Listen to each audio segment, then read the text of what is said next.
Flamio. Okay.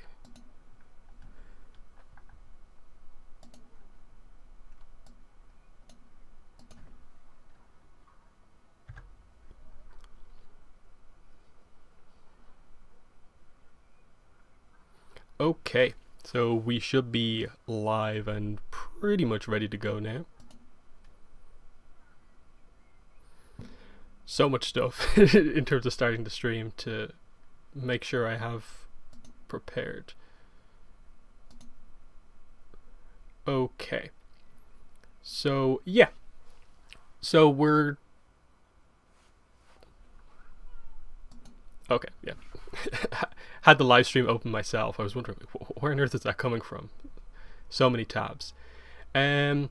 Okay, yeah, I suppose from the chat, yeah, I did actually watch the first Four Nations Forum, which is the official Avatar YouTube's channel, their new video series that there was a little bit of a kind of miscommunication about like a week ago or whatever, a few days back.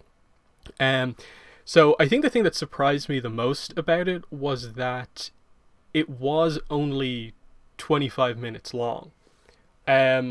Because otherwise, I actually thought it was like much better than I thought it would be. They got people on who clearly knew their avatar. They just, in my mind, didn't really give them enough time to talk about the topics that they covered in enough detail. Because it was a pretty broad topic, you know, strongest element, and you know, it looked good at the start because they went into a whole thing about, you know, what does it mean? What do we mean by power? And are we only valuing like destructive power or stuff like that? But then when it actually came to the discussion, like maybe it was just because it was the first one or whatever, but I just felt like the flow of the discussion from point to point was a little abrupt. Like they pretty much are just like, okay, you say your one thing, and this is going to be your one time to talk about this topic.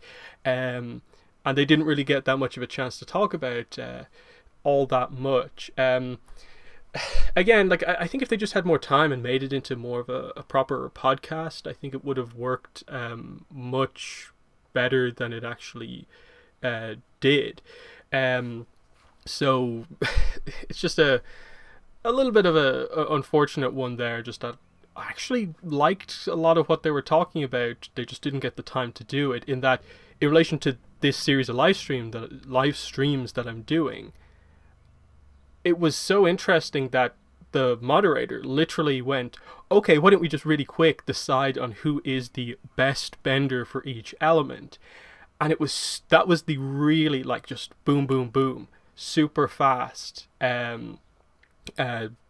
thing that they went through, where it's just like best airbender, first person says Gyatso, and more or less everyone agrees, no one really brings up anyone else. Then they move on and just like, oh, do we even need to have a discussion about Earth? It's just Toph, right? No one comes even close. And I'm just kind of like, Boomy, someone say Boomy, and no one said Boomy. Someone did say Su Yin, which I thought was a little weird. Firebending again, someone jumps in at the start and says Zuko, and then we kind of move on from there, and they just sort of settle on like Iroh or Azula, and they just move on. I get that was sort of a stem off topic, that not their main topic, but it was just really kind of brief. And then especially waterbending, I thought it was so weird that it was basically just at the same time two of the hosts just said Katara, and then someone in the background says like Amon, but they just go with Katara, and it's like, okay, even though you had the whole bloodbending discussion, but they didn't really go into the whole Yukon family thing all that much. And then like especially because like it was only 25 minutes, they had that whole discussion, including like a kind of preamble about what power is, and then they had a whole other section of just like the hot take section, basically, which was he literally said, the host, just each of you give one of your biggest sort of like hot takes on Avatar. It ended up just being sort of, is there an interesting point that you want to make? And they all kind of brought up one. None of them felt too hot takey for me, and they just kind of went with that. So it was a decent start, but I don't know if I'll necessarily feel the need to tune in to each one, just because it's like, okay, that's fine. I'm sure for most of the audience that the Avatar YouTube channel has, it's perfect style of content. But anyway, let's get into this discussion. So, the general rules here first. So, no avatars. We're not including spiritually enhanced characters or spirits/animals. So in this list, we're not going to be including sort of avatars for their firebending. We're not going to be including dragons. And in terms of enhancement here, it also means we're not really putting a ton of stock on firebenders who their feats during the comet. We'll address it, we'll bring it up in some cases, because some characters we only really see with the comet, but we're not going to be really, focusing on that, because it is an enhancement that's not already up. So when we did the waterbender list, of course, I didn't really include any bloodbending stuff. When we ranked Katara, where we ranked her, we only really talked about bloodbending in the sense that the characters with the ability to bloodbend at all times aren't considered. For the fire list here, combustion benders will not be considered. The reason for this is just because I find it so difficult to actually have the discussion of how you compare them to other benders, because typically it ends up being a sort of compare, like in a one-on-one fight, does this character have any chance of avoiding a combustion blast unless it's a crazy scenario? So to avoid that, we're just saying, like, look, that ability is so powerful, they're just outside the scope of this list. So we need to know at least something about the character. So characters like background master airbenders, who we never see in action, will not be considered. So in this case, that really amounts to, we're not really considering sort of like Fire Nation general characters who we know are firebenders, but we don't know the exact scope of them necessarily. The strongest candidates will be characters who have strong feats that we see on screen or on the page, and have a strong reputation or legacy with other characters, and that their skill set stands out as unique compared to others. Some consideration will be given to try and treat certain characters as being in their prime. This will mainly be to avoid undervaluing younger characters just because of their age. This I don't really think will be coming up that much in this video, but just keep that in mind. So, what do I have here? Yeah, here we go. So here's our list. So it's obviously blank from the start. And here are the sort of initial candidates that we're going to be considering. So obviously we're going to be getting rid of a bunch of these characters early on, and focusing on the characters who are going to actually make the list in the end. Definitely let me know if I've sort of missed out on a character who you think should be considered. But I tried my best to include, like, obviously all the main players and stretch a little bit more with that. So, from the Kyoshi novels, we have Heiran and Rangi, as well as Zhu Ping An. We also have Lightning Bolt Zolt, Iroh 2. We have Mako. I have Pali here, but again, we're going to be getting rid of her kind of almost straight away, because we're not considering combustion benders, but just to be, we're starting out with everyone. Pali, we have Zhao, Colonel Monkey, Azula, Sozin, Combustion Man, who again we'll be getting rid of straight away. Ozai, Zuko, original Iroh, of course, Uncle Iroh. Jeong, Azula, Shayu, Yanra, Malu, and Sun Warrior Chief, who is unnamed. Again, I could have included like 30 other characters who are kind of named or noted firebenders, but again, we don't know enough about them or anything like that. So that's where we're going here. I do also have a section to cover more details on the Kyoshi fire characters here, just in case people have not read the Kyoshi novels and aren't familiar with them. I think most people are familiar with, Azula, Iroh, Ozai, and can talk about them straight off the bat, but there's enough detail in the Kyoshi novels to where you maybe don't have every single fight scene in your head. So we'll go over Heiran, Rangi, and Zhu Ping An in a whole section here. So where we're going here is that, okay, so chat just seems to be having some initial discussions here. So yeah, characters who we're going to get rid of straight away. So like I said, Combustion Benders are too powerful for the sake of this list, so we will be getting rid of Pali as well as Combustion Man straight away. Just like I said, they're too powerful, and it's so it makes the list so difficult to do, because realistically, like, on one hand you could say they should be the top 2 characters on the list because who can really beat them, but then are they the most skilled benders? Not necessarily. So there's that, and then yeah, so we have enough characters here. So like Xiaoyu, Yanra, Malu, Sun Warrior Chief. I think, can we all agree that these are characters who will just kind of go like, Yanra was surprisingly skilled, but like there's nothing particularly of note about him. Malu is the firebending magician from the Deserter, I believe. He should be somewhat noted just for being a firebender who uses a technique that is very different than a lot of other techniques. Like, the ability to actually shape fire in the way that he does makes him actually stand out more than a lot of firebenders. But for the sake of this top firebender list, I don't think there's a lot to mention here. Xiaoyu, again, as a fire sage, surely is a noted firebender, but again, outside of a few simplistic sort of firebending moves, we don't see him do that much. Sun Warrior Chief, of course, is a noted firebender, but we don't see him bend enough, even though theoretically his level should be maybe in the range of making the list. So I feel pretty confident, unless someone in the comments is going to make a point in their defense, that we can get rid of the likes of Xiaoyu, Yanra, and Malu. So yeah, the main thing I'd say about Yanra is just that even though he is like retired by the time Katara encounters him, he still shows that he has that sort of battle sense going on, that he's able to realize that he's being taken by surprise here, and still has, his firebending right on hand, ready to go. But again, there's not enough there to make an argument to make the top 10. Malu also goes. Yeah. And Sun Warrior Chief, yeah, we just don't see him bend enough. So there's that. And yeah, am I overrating Pali and Combustion Man? Look, it's one of those things where, like, I think the previous time I did the list, I actually included them in it, and I didn't rate them like as the absolute top of the list.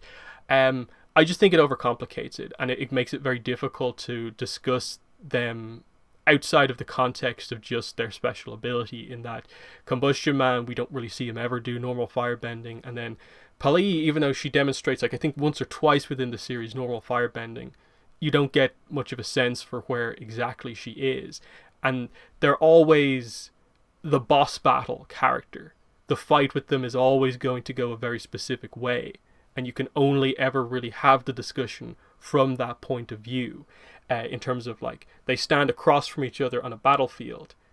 What characters can dodge the initial combustion blast, and then can they get in close? Because, like, we have whole set pieces within ATLA and Korra of combustion benders just dominating a battlefield on their own or as part of a team. That's why I sort of take them out. The same thing with the psychic bloodbenders. Basically, it's just that, like, it makes the discussion all down one channel. Because there are characters where I'm kind of like, Jeong, which is defensive firebending, I think would be able to get the advantage over, like, a Combustion Man or something like that, and that sort of thing. But we don't want to have to make too many edge cases just to force them lower down the list than they perhaps should be. So how many characters do we have here? 1, 2, 3, 4, 5, 6, 7, 8, 9, 10, 11, 12, 13, 14, 15 characters still left. So of those left, I'm pretty sure Colonel Monkey can go. I don't think there's anything particularly substantial about him. They really end up jobbing out the Rough Rhinos quite a lot over the course of the series. He is a firebender we do get to see a decent amount of, but there's nothing substantial about him. So I think Colonel Monkey can go. Azula also, for the sole reason of we never actually see him bend. Azula, I think, has to go. So even though, realistically you can probably make the case that he's similar to Sozin or maybe similar to Ozai just because of the legacy of the evil Fire Lords, I don't think you can really make that case. So we're going to get rid of Azula as well. So that leaves us, I think, with most of the obvious characters kind of gone and out of the way. So it leaves us with, basically, these are our main candidates here. So the 7 up top here, and these sort of ones down here. This is where immediately it gets difficult to know exactly where we're going with certain characters. I think Zhao actually. We should probably actually have the Zhao discussion here. I really don't think Zhao makes the list. I also don't want to undervalue Zhao, because I think it's very easy to fall into the trap of thinking that because Zhao gets defeated by Zuko over the course of book 1, that he's not really a good bender at all. When, no, he's got good power. He trained under Jeong. The difference is just that he has the power aspect of firebending down, but he doesn't emphasize control. But his power is good for what it is. And that does place him at a level above, I think, a decent amount of benders. But obviously there's not a lot of subtlety to what's going on. And again, he is noted by Iroh as being a master. And I think if Iroh really thought Zhao wasn't a master, he would have said it. So it immediately places this idea of if Zhao is the level of master, then a lot of characters are masters. So there's that. Yeah, it's just one of those things where I don't think he's going to stand out against some of the characters who are theoretically a little lower down, in that I think both Heiran and Rangi are going to be above Zhao. I don't think we're making a case for really any of these characters being above him. So yeah, Zhao I think has to go at this point. So that's that. Okay, so we have some interesting decisions at this point. I think Zhu Ping An and Lightning Bolt Zolt you have to consider to be sort of similar, in that one is just sort of, in a way, a more modern version of the other. Zhu Ping An, I suppose I'll bring up the thing here.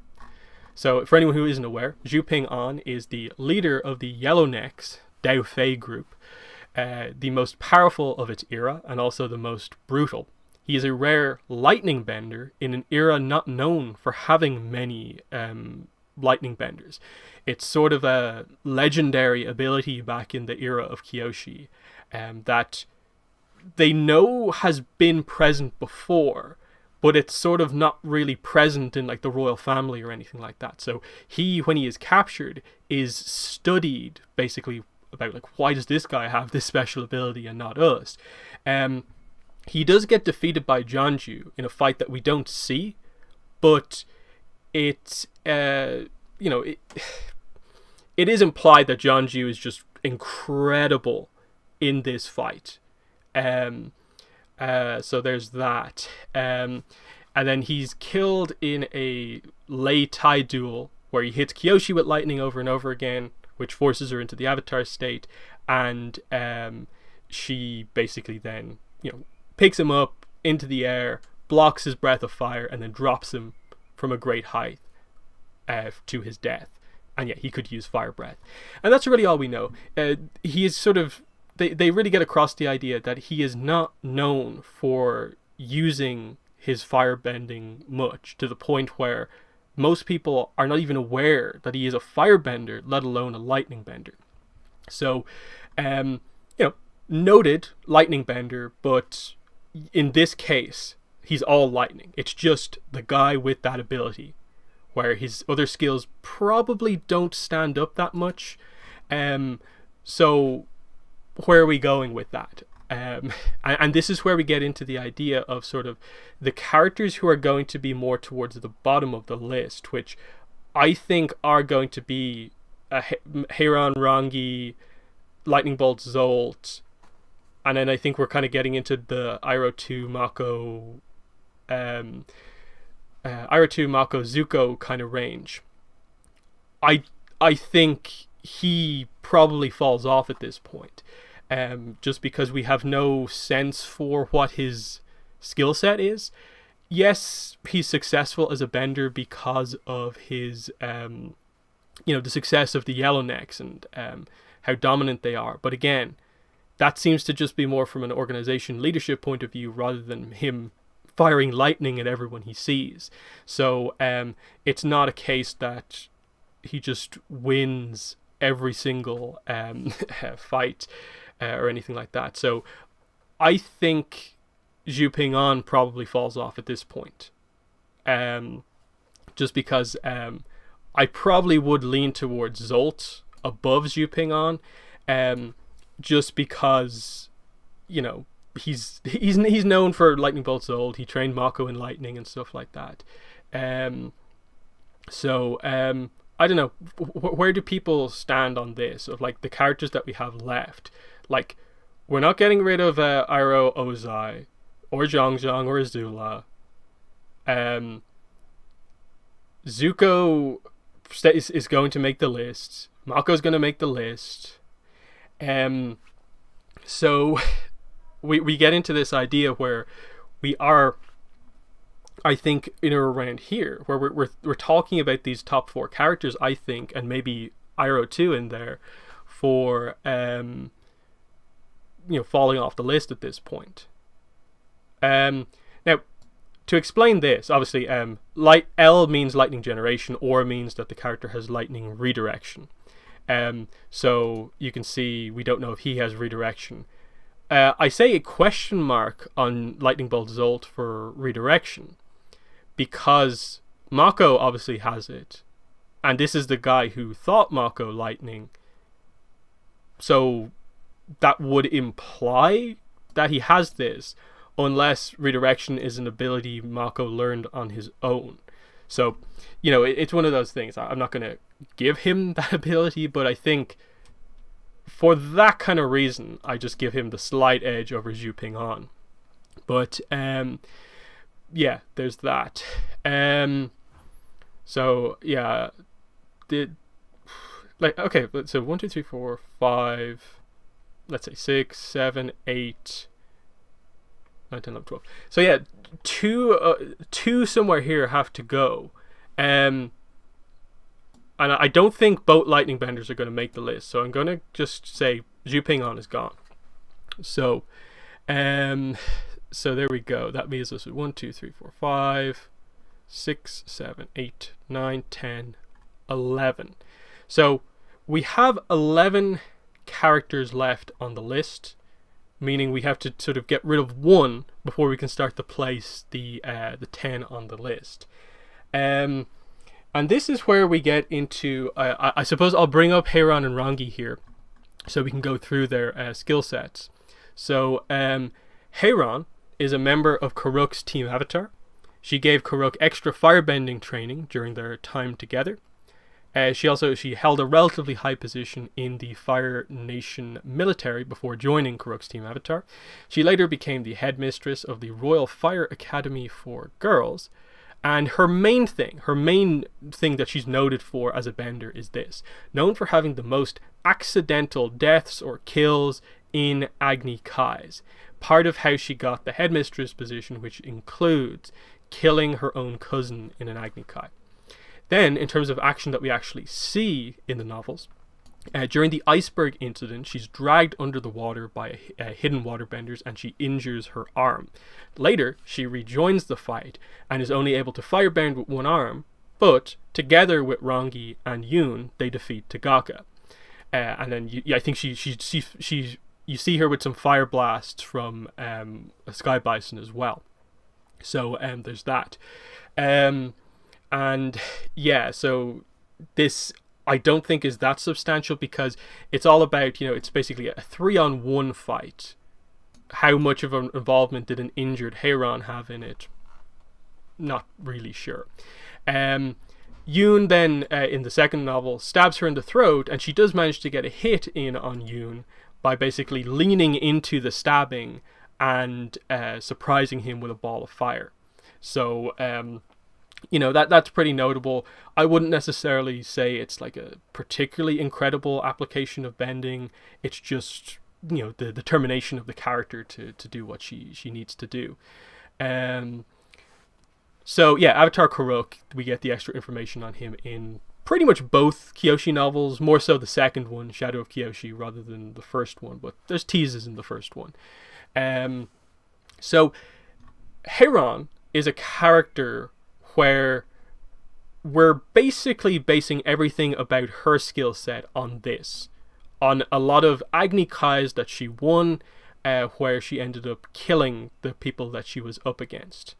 Because again, these are nice enough moments to show that she's useful in a fight, but it's very much about how much you value sort of the legacy of the character here for Heiran. So there's that. So there we go. Rangi we'll get into here as well. So Kyoshi's firebending teacher and girlfriend. She's a first lieutenant in the Fire Nation Army. She's the bodyguard to Yoon and then also to Kyoshi. During the iceberg incident, she's also dragged under the ice by hidden waterbenders and is minorly injured. They say like she had blood on her face. Later, she rejoins the fight, and together with Heiran and Yoon, they defeat Tagaka. Again, the exact involvement we don't really know. Did Yoon do a lot of the heavy lifting because there was earth on the battlefield at this point, or did Rangi do most of the work because she was the kind of uninjured one in the grand scheme of things? It's hard to tell. Was quickly able to create a fire version of the Flying Opera Company's signature stepping technique called jet stepping. She basically saw dust and misstepping like one time and immediately learned jet stepping from that. Had a no-bending Lei Tai duel against Guan. She dominated the fight, frustrating her opponent, but took one hit to the face, which nearly knocked her out. But she did recover and was able to viciously break Guan's leg and win the duel. In the second book, in her fight against Colin, one of her sort of, enemies from school, basically, she executed a fire-assisted backflip, allowing her to knee Colin in the head, knocking her out. So pretty devastating KO there, with the idea being that because of the event going on at the time, the Firebenders were not trying to burn each other with fire, so they used firebending to assist hand-to-hand combat, which is what happens here.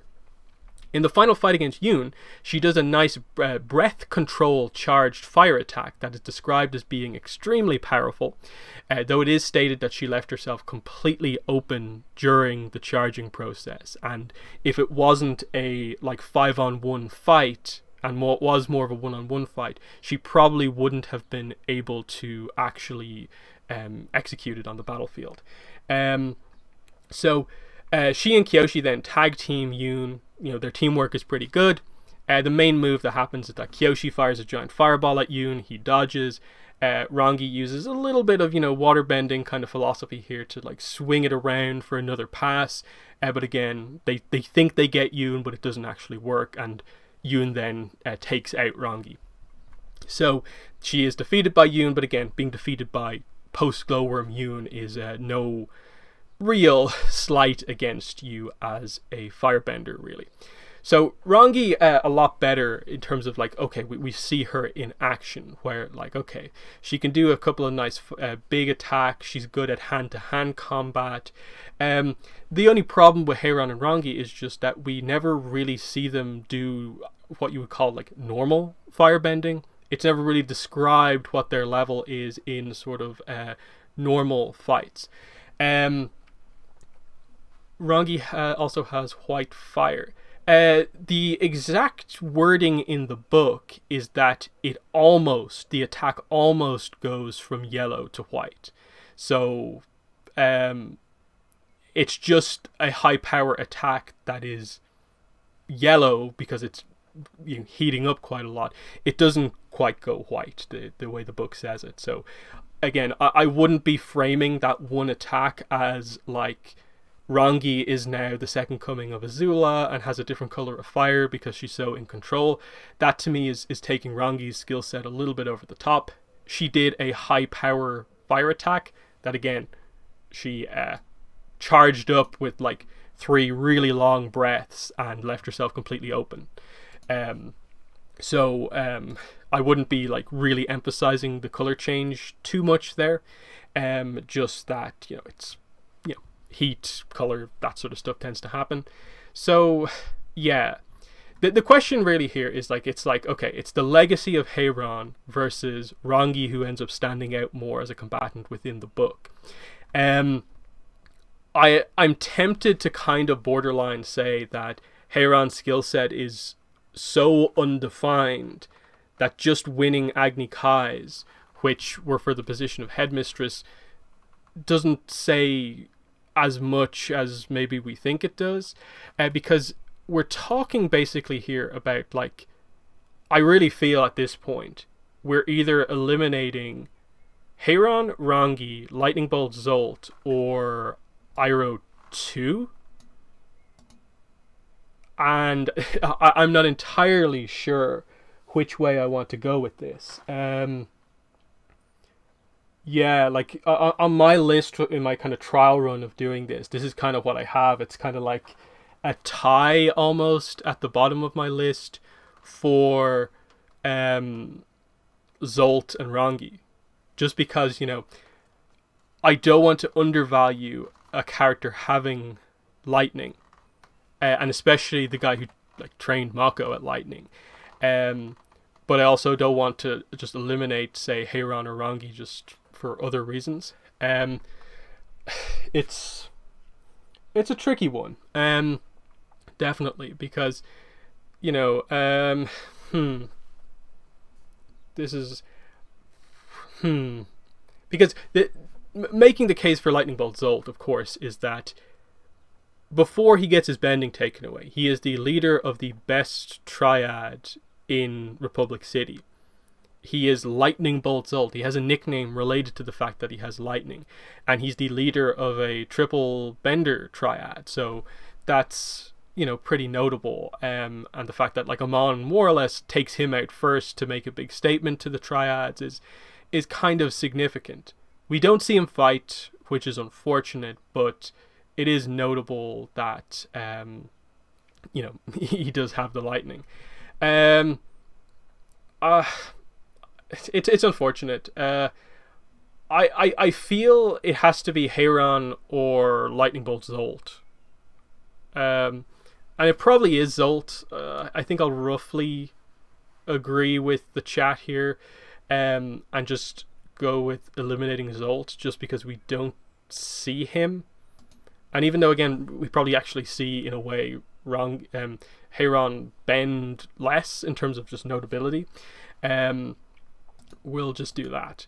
Okay, so there's our 10, basically, is Heiran, Rangi, Iroh 2, Mako, Sozin, Ozai, Zuko, Iroh, Jeong, and Azula. So now we can start to place some stuff on the top 10. So I suppose the next thing is, do we agree with the idea of Rangi above her mother Heiran? Be more or less just on the basis of we see Rangi more. They're from the same clan. They've got the same training. They kind of end up having the same path, and Rangi just sort of fulfills the potential a little bit better. And that if we ever got to see Heiran more, it'd be there and thereabouts. So yeah, that seems to be the agreement here. So Heiran is 10. And then I think it's Rangi or Iroh 2 next, because I don't think we want to super undervalue Sozin. So I will put Rangi here, just because Iroh 2 has such an impressive showing the one real time we see him fight. The fact that he has lightning and could do so much in the air is very impressive. It's unfortunate that we don't see him do more than that, but I do think it probably is Iroh 2 next. So yeah, it's an interesting one in that, like, just on the basis of just one action scene for him is interesting. So then we get into sort of an interesting territory. So again, we've placed these characters now. So let's just get rid of them here so we're not focusing on them. We've placed Iroh 2 as well. Strike through. Okay. I think at this point we probably need to just figure some stuff out with the top of the list. My thoughts initially on the top of the list are that it is either Iroh or Ozai, basically some combination of Iroh, Ozai, Iroh for the 1 and 2 spots on the list. I can see a case for, really bigging up Azula and maybe wanting to place her somewhere here, but I still would ultimately tend to lean towards Iroh, Ozai as being sort of our locked in sort of 1 and 2. We can have the exact discussion about the order of the two at some point down the line, but that those two are 1 and 2.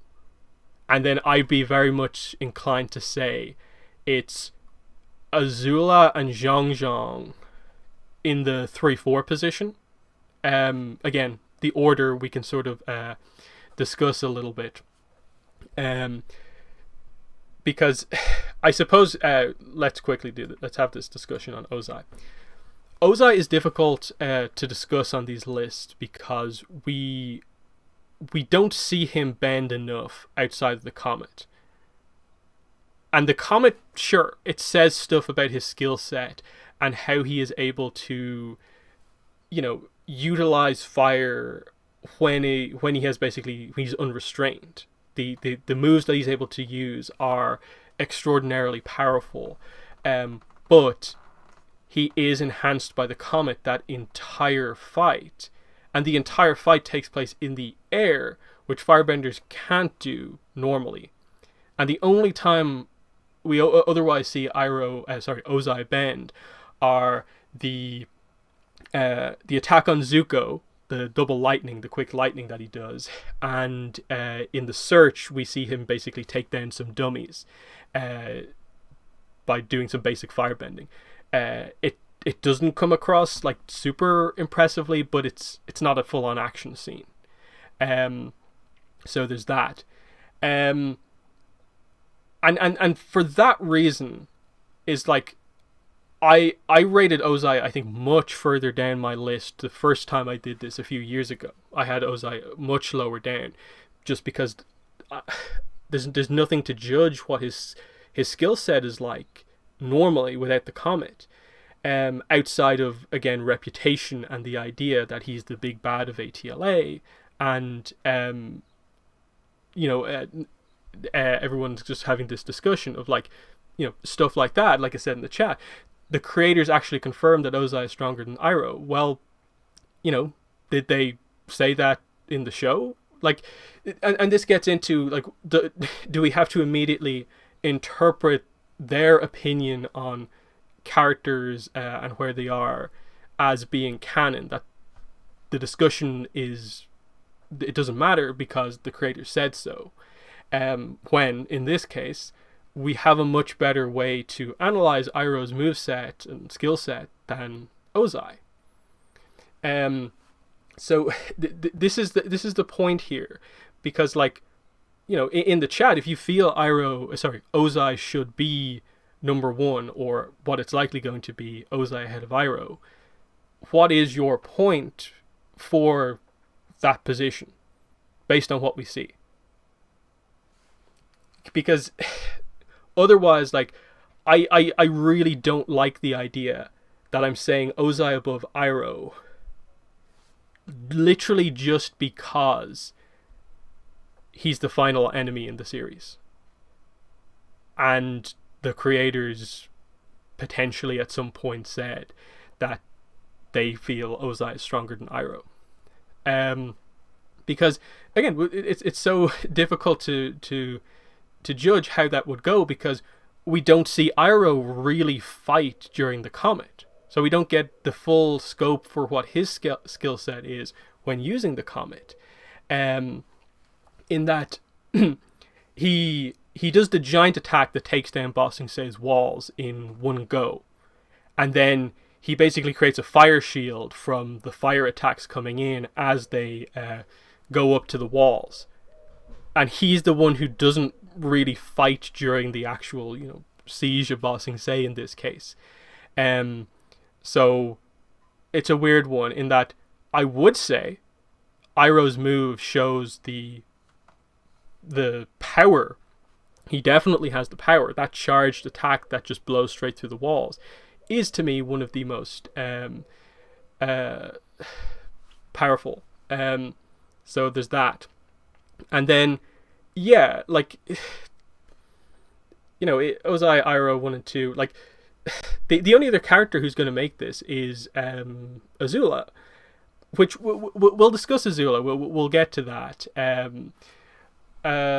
I don't think Jeong really breaks into the top 1 or 2, and so on. Not considering her problem. The problem with Azula and Azula Prime is literally that because we don't know where her character arc goes in terms of her kind of like mental state, basically, it could go up and down depending on, what happens with the story. Her Prime could be right now. She might not get better than where she is now. It's not like a default thing like some of the other characters that actually happens. Azula is really, really good because she has the full skill set. Because the thing with Ozai Iroh we also didn't talk about is just the difference in skill sets. There's a clear gulf there. Iroh has redirection, Ozai does not. And Aang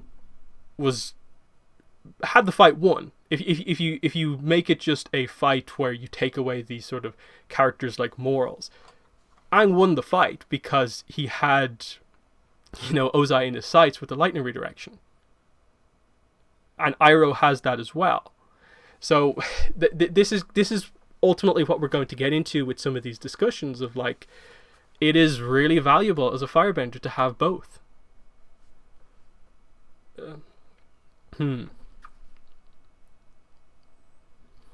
Like, see that the problem I find with the discussion of what we do see Ozai on screen is just that it's all comet assisted, and because he goes to sort of such extremes with his abilities of flying around the battlefield to combat, Aang with airbending and everything he's able to do, you don't know how much you take away to go down to what his actual skill set actually is or not. And that's the entire reason why, like, I find it hard to judge. So yeah, and like, it's one of those things where, like, I don't want to dismiss Ozai's power, because he's not just Zhao 2.0. He's not just Mr. All I care about is power. He has the control, which is the thing that Zhao doesn't have. And he does moves with the comet and stuff like that show an application of control that gets across that he is a proper master firebender, a level above, well above Zhao. The little kind of mini comet thing that he does to crack through Aang's earth shell is a kind of example of that he has those kind of clever moves. But Iroh does a similar charged fire attack that takes down the walls of Ba Sing Se as well. So there's that. And then, yeah, let's discuss Azula, because I think we have a couple of really big Azula fans in the chat here.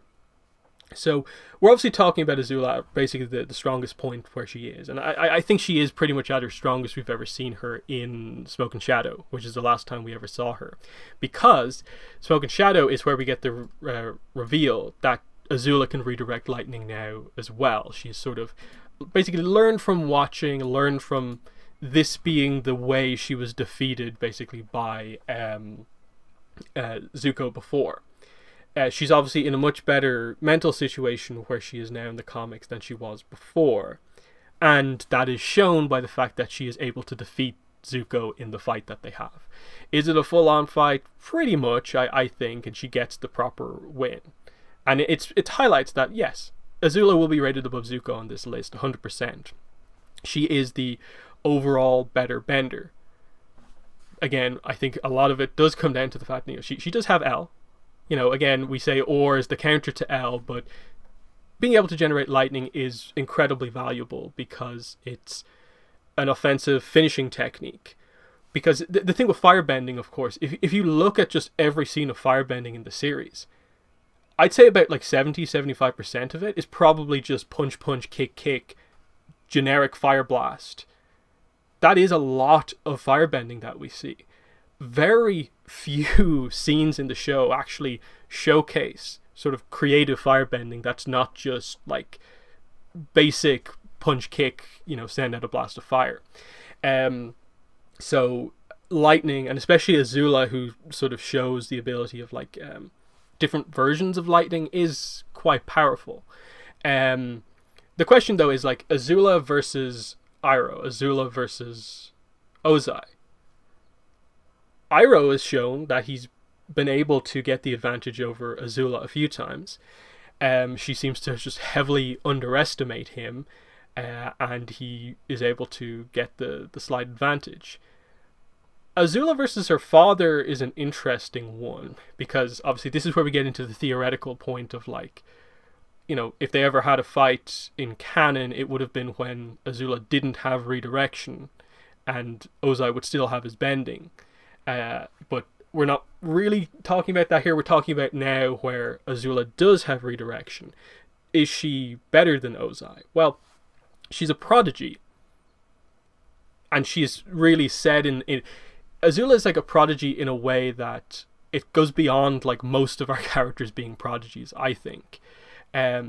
So I definitely would say that I think she kind of does have the potential to beat Ozai, but it's hard to judge because, again, are we undervaluing Ozai's firebending by trying to make the case for, Azula can beat him, and does it ultimately just come down to lightning, and so on? So, I don't know, I suppose we'll have to come back to that. The question, I suppose, for the chat right now, does this mean Jeong is a lock for number 4? Or are we going to make the case for potentially Jeong over Azula? What do I have? Yeah. So, yeah, I'd be sort of inclined to be like, I think Jeong is just the default number 4 on the list, and that is his position. And we'll have the exact placement of 1, 2, 3 later on once we've maybe formed more of the list. Jeong is fantastic. Like, let's not undervalue Jeong in that, like, he hits so many of the kind of beats that we talked about in the rules of like, he has a distinct style, he has a distinct philosophy on firebending in that he's very cautious, he's defensive as a firebending, but it means his skill set is rather unique.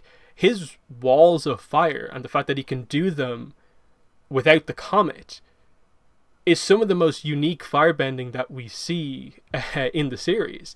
Now, again, he has to lock it in position by like holding the pose to make that happen. But still, it's a giant feat of firebending, wide-scale firebending, that didn't require too much of a charge time. So there's that. He blocked like 3 or 4 blasts from the incoming ships with a pretty nice block. He does the kind of inferno of fire and disappear move, which I think is pretty cool. Obviously, we still don't know exactly how that is performed necessarily, but that's cool. And then him with the comet is probably the perfect example of just, there's the enhancement. The comet makes his walls of fire much bigger, taller, and he can like move them. It's not just that they come up into position and he can make it sort of longer. He can push the wall and move it. So that's pretty cool. So yeah, we are saying, I think everyone pretty much agrees, Jeong as number 4. So that's the list as we have it right now. So I think we're pretty much in agreement that the top 3 is going to be some combination of Ozai, Iroh, Azula. We haven't decided on the positioning yet, but those are the characters who are going to make up the top 3. Which leaves, for the 5, 6, and 7 slot, it leaves us with Sozin, Mako, and Zuko. So there's one. That's going to be pretty interesting. So we just placed Jeong. Let me just fix this. Strike through. Okay. We'll start with Sozin. So the question is, do we rate Sozin really high because he's the guy who started the war? You clearly, in just the few sequences we see, get across the idea. He's a master firebender. He's got some techniques, some kind of old master style firebending techniques. The heat redirection thing is pretty substantial. Even just a little bit at the start of 306, when like him and Roku were quite young, the fact that Sozin was the superior one, even though, you know, the Avatar tends to be a prodigy by default, you know, at all times. So Sozin was quite skilled, but obviously Roku seemed to surpass him by virtue of having the Avatar state and multiple elements by the time they were older. But he still displays a lot of the kind of cool, you know, tricks of the trade type thing that you learn over like years of being a master bender. I find it difficult to exactly place where he is in terms of like, did he ever fight on the battlefield? You know, how much training and stuff like that did he actually do? And the question really is, with Sozin, like, I don't think Sozin is going to come in between Mako and Zuko. So we're basically saying, is Sozin 5 or is Sozin 7? And Mako and Zuko are going to fight for the places above and below. That's where it kind of gets tricky. Now, Sozin's interesting because we don't know if he actually ever has lightning or anything like that. So he doesn't have the like special skills. So I kind of feel like he kind of has to come here, and that he gets the credit for sort of, you know, being who he is, and the little bits and pieces that you see of like being a little bit of a step above some of your more standout sort of, you know, normal benders and even an Iroh too.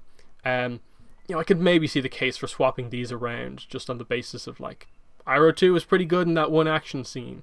But I would find it tricky to justify, you know, placing Sozin, who we really don't see in action that much, ahead of probably the 2 characters we see like in the most action potentially on this list, and so on. Again, the lack of, you know, fights and stuff like that. Again, this is where like we get into these situations, like, you know, in the chat there, Mako isn't stronger than Fire Lord Sozin. On the basis of the scenes that we see, can we properly say that? You know, a character who we don't know has lightning versus a character who has lightning and redirection, and is stated by arguably the most powerful, you know, non-enhanced bender in the series to be a very talented bender. Like, you know, I get the idea. I get the sort of like outburst a little bit of like, whoa, Mako's not stronger than Fire Lord Sozin, but Mako's good. Like, we have to make that statement. Mako is going to place 5, 6, or 7 on this list. It's not really much of a problem if we say Mako is like there and thereabouts. So there's that, and in that, like, in a way, Sozin only kind of stands out because Sozin, you know, demonstrates a few kind of like clever moves and so on, but again, it's difficult. This is where it's just really really difficult, because you could end up making the case here that, like, you know, some of these characters who fight so much, they have so much more battle experience than some of these other characters, of like, in a way, like the likes of Azula, Sozin, and even Ozai. Who are they fighting to become so skilled at battle? Like, I get they do all the training and stuff like that, they become skilled. But, like, they're characters who, like, okay, they lead the Fire Nation. But we don't know, unlike, say, Iroh, who becomes a general, is on the battlefield, leading his troops and being involved in these battles. That's where he gets his experience and so on. You know, where do the other characters get their experience? In terms of, like, you know, do they fight that much at all? So, yeah. And this is where, like, we have to be realistic here about, we just don't know enough about Sozin in all of this. That just because he's in the right sort of class of character who theoretically should be at the Jeong, Iroh, Ozai level, we never see him at that level. And I would sort of note that, you know, he does a nice fire attack to kind of try and take out Roku, but Roku does deal with him pretty comfortably without using the avatar state. So I don't know. They're much older at that point, and again, like, yeah, we never see them in their sort of prime necessarily. So we have that. So yeah, it's an interesting one. But yeah, I where did I put Sozin before? I have it on my previous list, Sozin ahead of Zuko and Mako, but I don't know. I'm not sure if I'm quite agreeing with that now necessarily. And then, yeah, like the point, like, Sozin used the comet to start the war. Like, what did he do with the comet that, like, started the war? Like, again, like, we don't know what exact way the genocide works, and that, like, Sozin used the comet by having his army attack the air nomads at a specific point in time is not really, like, a bending application of, like, using the comet. So it's a bit of a weird one. So that's kind of weird. And yeah, like this, I think, is going to end up having to be Sozin. I think is going to be like a mock from the waterbending list, where that character, the way he was sort of positioned, probably should have been maybe a few spots further up the list, but we just don't see him bend enough to be able to justify having that placement when the characters who I am placing above him at this point showcase their skills well. So it's there. Let's see. Mako and Bolin considered near prodigy level in terms of bending. Mako for sure. Mako definitely, because like, he learns lightning from Lightning Bolt Zolt when he's, like, super young. So there's that. What Amon says about him, that Amon says Mako is a really really talented firebender. You know, there's that. It gets into how do you define a prodigy and so on. But, like, realistically, Aang's a prodigy, Katara's a prodigy, Toph is a prodigy, Mako's a prodigy for sure, Azula's a prodigy. Most of the main cast who are benders are prodigies by virtue of the fact that they stand out above your standard bender. And Mako definitely does. So I don't think there's really much of an argument there that much. So yeah, look, the thing with Zuko is a late bloomer, in that he only, as of the first few episodes of ATLA, is learning the advanced moveset for firebending. And obviously he, from there, accelerates and, like, learns quite quickly. But it's very much, he puts the hard work in and is able to get up to that level. So there's that. So, and again, yeah, you get into the idea of, like, hard work, how easy it was or not. it gets into this weird thing of like we're undervaluing characters because like they learned easily or not and so on, but like, you know, they all put in the level of work required to get to that point. So yeah, and yeah, Katara's definitely a prodigy. Again, you can maybe say there's the late bloomer tag on her, but the point is, the second she starts training waterbending properly, from, you know, the scroll, and then especially once she starts training under a master, she does get to the level where she's one of the best waterbenders in the world in a handful of weeks, months, whatever way you want to say it. And where she is like right now is enough to justify her position as being number one on the waterbending list, as we discussed. So there's that. She isn't a late bloomer, she never had a master. Well, by definition, then, she still was a late bloomer because she got a master later on and then bloomed pretty well. It's just like, this gets into like a semantics thing about timing until, and stuff like that. The point is that, like, she had the talent there to where if she had a master when she was younger, she probably would have done it quite quickly, but as it is now, analysing it's more of the sort of path of a kind of late bloomer, similar to Zuko. But I would definitely say, as just a sort of bending talent, Katara is the more sort of like naturally gifted one as such.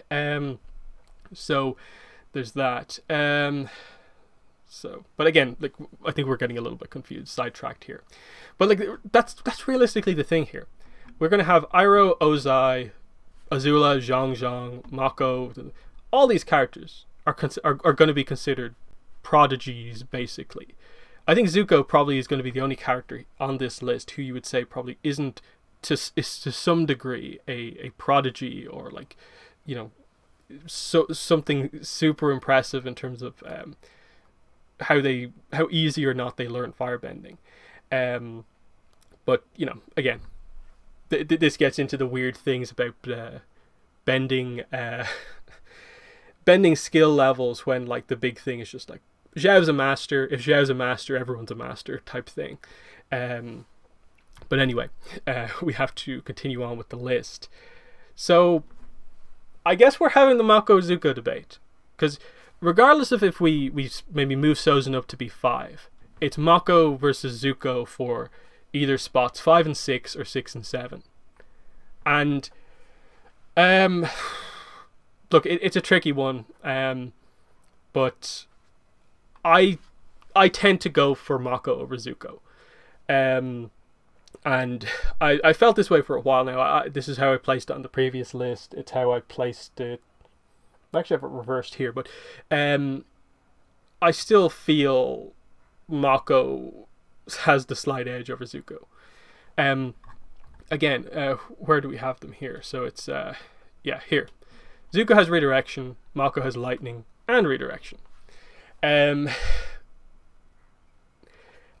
watched a lot of their scenes and stuff like that, and it's a weird one, because you'd say, like, the way I describe it is probably that I think Zuko, based on what we see, probably has the slight edge in terms of just the scope of what he's sort of able to do with normal firebending, but Mako, I think, more than makes up for that by the fact that he is able to generate and redirect lightning.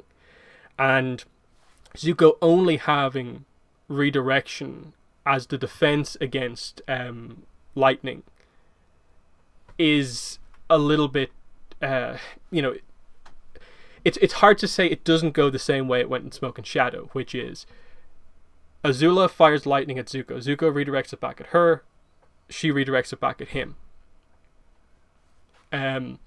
So it's one of those things, and that's a fight finisher. Typically, with characters who have lightning, the lightning stuff is a fight finisher. I basically roughly say Mako has an agility advantage as well. Not to say like Zuko is not agile or anything like that, but you know, Mako has the pro bending style down, the flips, the tricking kind of aspects of it as well. And so while Zuko's probably more of a power bender when it comes to normal fire bending than Mako, it is sort of noted of firebending matches that we see in the show that it never particularly tends to come down to a match of just who can make the biggest fire. Firebending tends to be more quick, fast paced, like the point I said earlier on, which is that like look at every firebending scene in the show.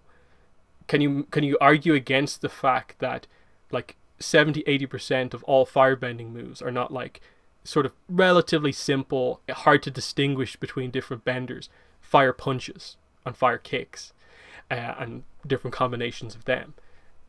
The selection of sort of special moves that go beyond that is pretty low for firebending, and that like you have your fire daggers, you have your kind of bigger streams of firebending and stuff like that. So there's that. And then yeah, look, Zuko, the fact that he has like swords, I've seen a few people bring this up of like, oh, but if Zuko used the swords, he'd win, and it's like Zuko has a tendency to never really use his swords in combination with his firebending. It's one of those points where like he used it in that scenario, and it was more of the storytelling perspective of he was holding the swords, so he firebent through them. I think even if he threw the swords down and just did firebending, he still would have won that fight. I don't think it necessarily is a thing that makes like Zuko win by default. And again, we're doing it on a bending fighting perspective here. I don't think we've really accounted for characters using weapons all that much beyond this. In terms of just like a physical attacking perspective, like, you know, airbenders with their gliders, they tend to not try to hit people with the glider itself. It's more of just the whole kind of fan kind of direction type thing. But yeah, so like, yeah, it's an interesting one of like they both have skill because Mako's a pro bender, so he fights benders all day. Zuko is involved in sort of more of a military style battles, I suppose, more.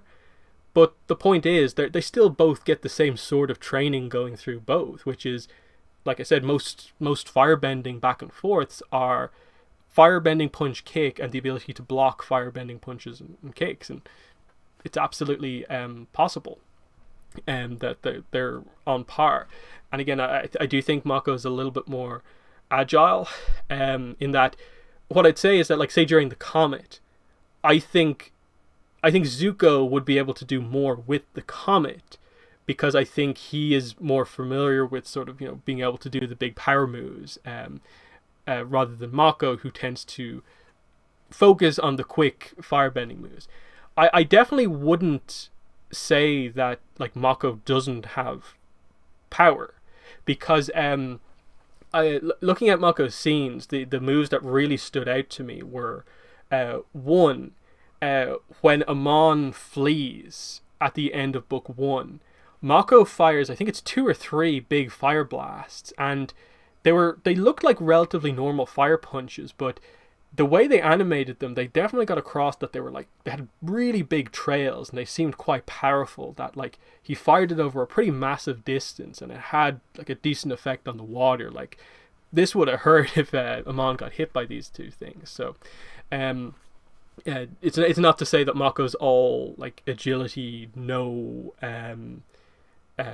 power.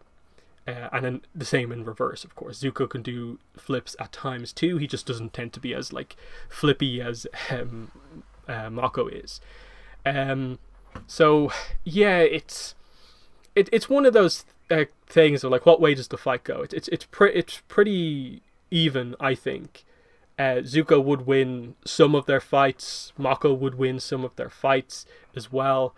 I just tend to lean towards Mako, because I think Mako having the lightning and being able to generate it, and especially he's a very good lightning bender as well. He can do it quick. He can do the more powerful charged up version.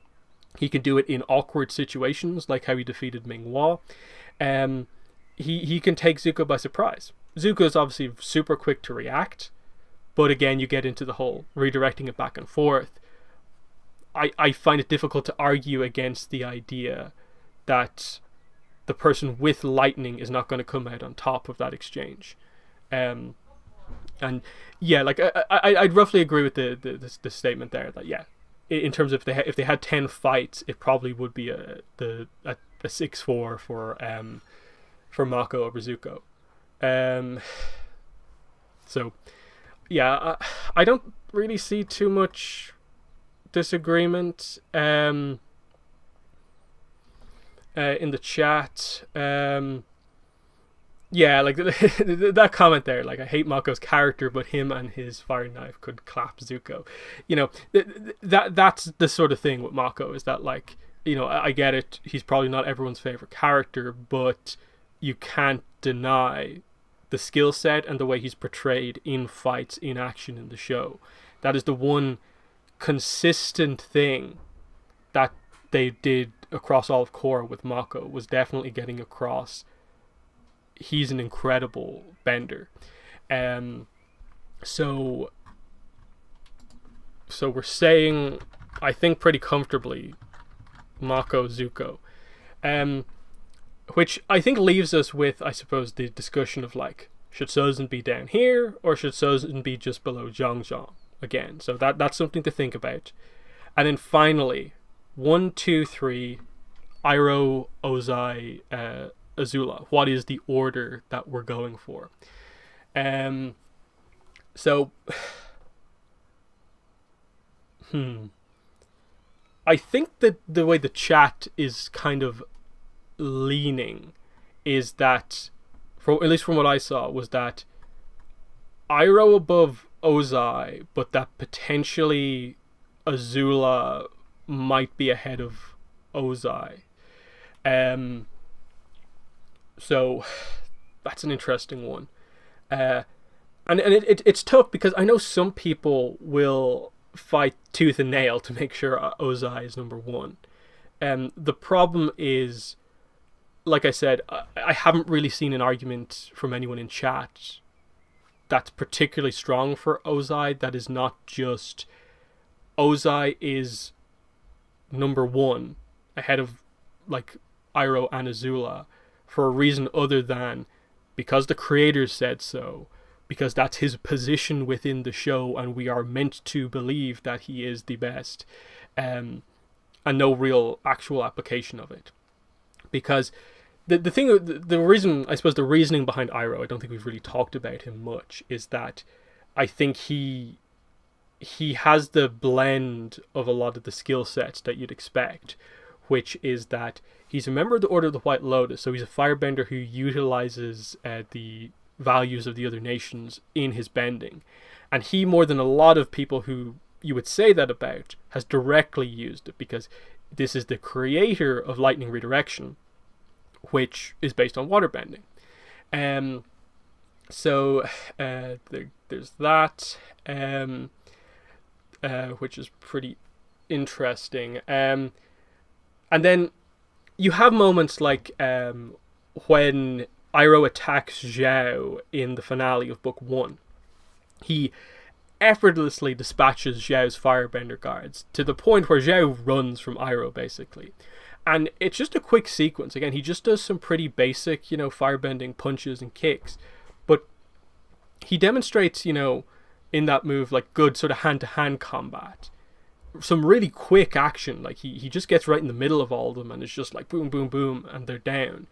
They do tend to animate Iroh's firebending a little bit differently than most, in that when he tends to do fire punches, they tend to be sort of like bigger, but they're more like balls of fire, in that they don't have the typical sort of let me just show this. They don't have the typical sort of like fire stream. Like, I suppose this one is more like an actual Iroh fireball, but like when he does his bending, it doesn't tend to have the big trail on it. It's more like the actual just front of this, whereas other characters, it's more kind of thinner and maybe longer. That's just something I noticed going back through Iroh's scenes. I'm not sure really how much there is really to that, but just it gets across that, like, you know, there's a little bit more control, a little bit more power in just his basic attacks than your average firebender. He can do lightning. He's obviously redirected natural lightning as well as bent lightning. You know, we haven't seen him. Have we seen him? No, I think we do see him bend lightning pretty quickly, and I'd never say that like Iroh can't do it quickly. You know, is he potentially known for doing it as quick as some of the other characters? Not really sure, but I think just in general, lightning. You know, when Iroh explains the technique, how you do it to Zuko, of course he does it very slowly to explain the concept. So I don't think it's a thing where he can't do it quickly. And so there's that. Yeah, he's known for his breath of fire. That's like his sort of signature technique. He held off a bunch of Dai Li with that, and I think it's just stuff like that in that sequence he demonstrated that, like, oh, here's why Iroh is better than Zuko. He was able to defend himself against all those Dai Li agents without much of a problem. Zuko stood to fight them and was immediately captured. Like, he really didn't put up much of a fight going up against them. So there's that. Yeah, this point has been brought up a few times. Iroh himself knows he could take out Ozai, but just because it would be another brother killing brother, there's no question he's number one. I wouldn't go that far. Like, the point that he says is that, to me, it's him being humble. It's him realizing that he's on par to a degree with his brother, but that he's not going to fight him because he knows it's not, you know, it wouldn't look good, basically, if he did it. I don't think it says anything either way about it. But the point is that when you get to the end of the series, the characters who have a chance against Ozai are Aang as the Avatar and Iroh. They're like the only two characters who you'd really feel confident going up against him. Now, that is, I suppose, because of the comet, because of the enhancement of firebending. Like, you need someone with firebending to oppose someone who's enhanced. Otherwise, you probably would lean towards, like, oh, I think Bumi could probably take Ozai without it. But, you know, it's a bit of a different discussion. And again, the point here about, like, how quick or not lightning is, I don't think they've ever really made much of a point for me about how quick or not lightning is on the draw or stuff like that. Some people can do it quick, other people can do it quick. You know, Mako can do it like super quickly, but it just knocks someone out. Other people can do it quick, you know, but it's lethal. You know, it's one of those ones. And then, yeah, he uses lightning to blow out the wall when he hops down, and like he obviously does that while he's running. So, you know, I don't think you can really judge it. Like, sure, Ozai's stands out because I think he's the only character to directly, like, do lightning, like, in one go with two hands. But, you know, I think Mako in the final sequence is also kind of more or less generating lightning out of two hands, but Ozai does it a little bit quicker. So there's that. And again, with Iroh Ozai, again, it's like lightning and redirection versus lightning. And how was Ozai nearly killed in the final fight? By Aang, who also had lightning redirection. Now, obviously, the question is, like, does Ozai know his brother has this technique or not? But, you know, the idea I got is just that, like, he seems shocked that this technique even exists, and so on. So there's that.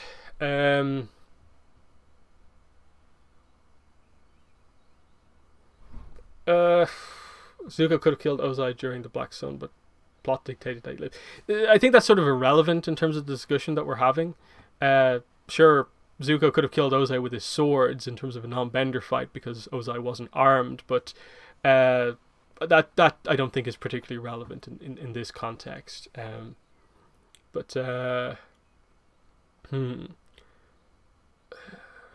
So, yeah.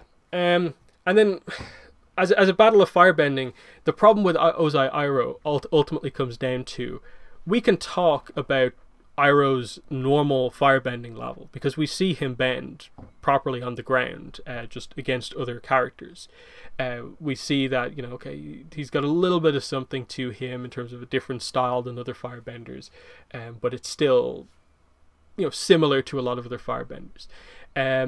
Ozai, we don't have that. Like I said, because Ozai has to be so sort of extreme with the way he goes after Aang in the final battle. He flies all over the place, which we know firebenders can't do normally. The best that they can do is a quick jet propulsion thing, a jet step style move.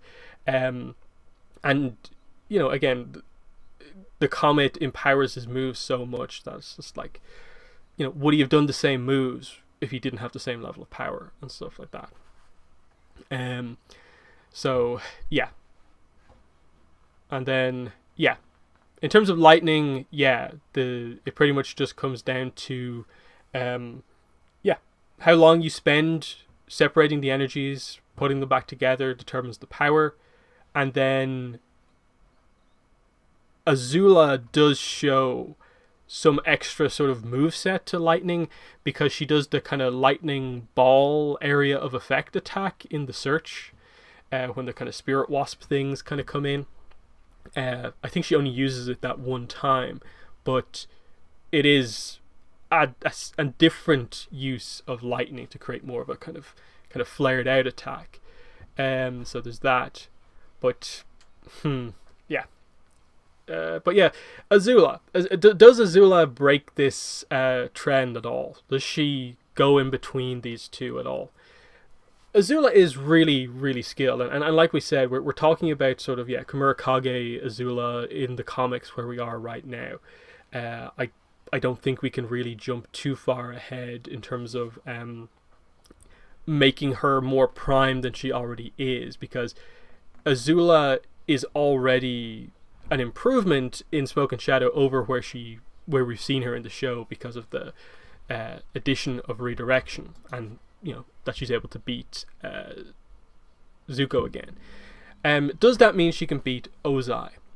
Well, this is where we get into the idea of blue fire. Is blue fire within the context of the show actually meant to be seen as being a basically sort of a special technique, that she has such control that she can keep her fire hotter while still putting out the same level of power?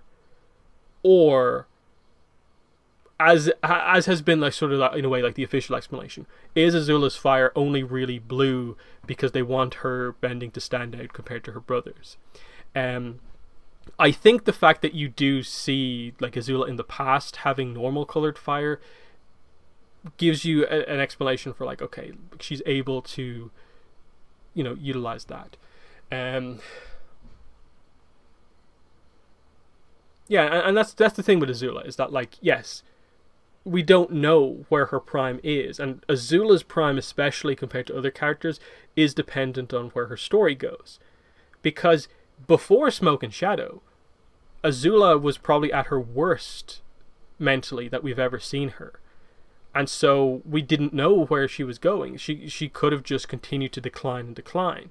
She's better now, but still probably not at the absolute best that she could be. So her prime could be better, or her prime could be worse. Like, we just don't know. And I think it's different than, say, with other characters like, say, Katara, who, when she's in her mid-20s, you can just assume she's physically stronger, she's had her bending for longer, and can do more. That's a pretty simple, just, you add a slight bit to her because she's older. Yes, Azula will have roughly, I suppose you could say, the same like physical improvements, but because her arc is such a major thing, like, I think it's very difficult to just immediately assume that she's fixed everything up with her mother, she's in the best position she possibly could be in, and is much better than that. So there's that. And then, this is where it's so difficult. Like, I'd love to be able to properly discuss Azula versus Ozai in a fight, but I don't think I can.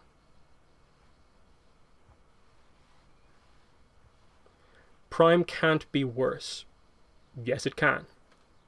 Well, the idea of Prime and what we're talking about, of like that the character is like older, that we're adding a little bit extra on due to the character's age. Yeah, I get the idea. You know, Prime is the character at their best. Azula at her best right now is this, and I don't think the discussion we're sort of having here is basically Azula in her mid-20s. Is that Azula better than the 15-16-year-old Azula that we see in the comics right now? And that's where I'm not sure about, just because her arc could change where that is. Because of course, what's the best thing? Yeah, like I said, the Katara example. Katara's only like what, 16, 17 in the comics at the moment. She's really, really good, but is she at her like physical peak? Probably not. That just that sort of point. And you know, it gets tricky. I think the main problem with comparing Azula and Ozai is just that Azula, we know a lot about her firebending style and how good it is. With Ozai, we don't have anything to compare it to. What type of firebending is Ozai putting out without the comet stuff? Without just making it up, because we can't assume Ozai would tackle every fight in the same way as the comet fight. Would he immediately try and jump into the air and fly around as best he can without the comet to keep himself in the air? I don't know. What power moves would he use on the ground? We just don't have the explanation for that. Whereas like Azula shows like a lot of, you know, a variety of a moveset and so on. So yeah, that's probably actually is the best one here. It's like, yeah, Azula, Ozai during the comet, where we do get to see them both in action. Again, Ozai's in the air. What he does looks more impressive because he's in the air and stuff like that. Azula's fighting a ground-based battle against Zuko, but it still looks really, really impressive. And then, yeah, like Azula being unstable in the final battle, like, yeah, sure, but in terms of like the power output, it's roughly about on par. It's more of her decision making, I think, that's more the problem. And then, yeah, they sort of fly around the battlefield a little bit, but it's still, you know, relatively on the ground. It's a tough one because, you know, Ozai in the middle of the fight does stop a few times to do some of his big moves, like the mini comet thing in his hand. He only gets the time to do that because Aang's in a cocoon, not fighting back against him and stuff like that. And then we get into the idea of like the blue fire by default, is it better than another fire even under the comet? Zuko was able to sort of match her blue fire, but again, this is where you then bring up the idea of like, was that only the case because Zuko learned the true way of firebending and so had, you know, dragon fire? Not really trying to say that the fire changes intrinsically just because he knows the true form of firebending, but you get the point. Yeah, Ozai probably does have the power output advantage at that stage. But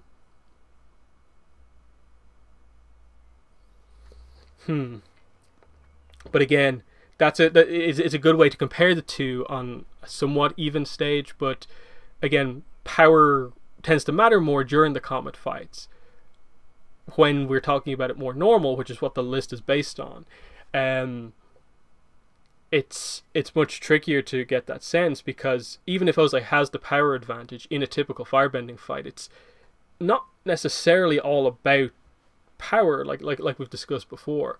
I don't know, it's so difficult, but I think we're pretty confident. I haven't really seen much of a debate about Iroh being number one.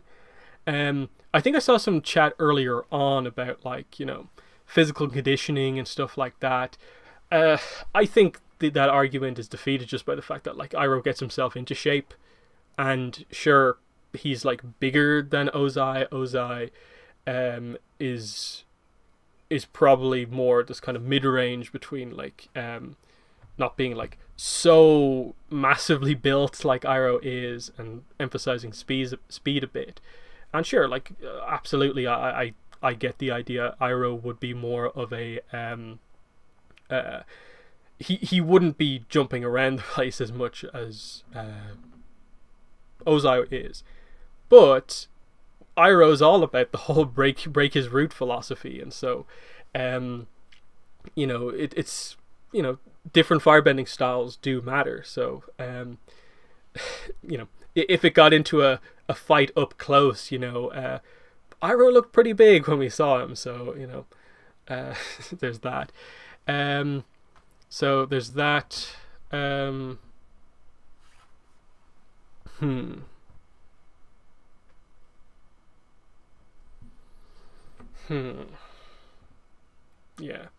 And this is the thing, like in my list here, I have Iroh, Ozai, Azula, Jeong as the top four written down here. And actually the thing that I had was actually more like maybe like Azula, Jeong, or we maybe swapping them around rather than maybe having like Azula, Ozai necessarily. So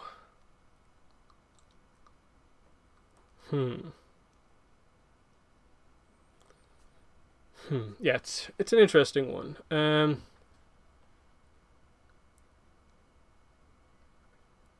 Ozai can't defend against Kamurakage Azula's lightning.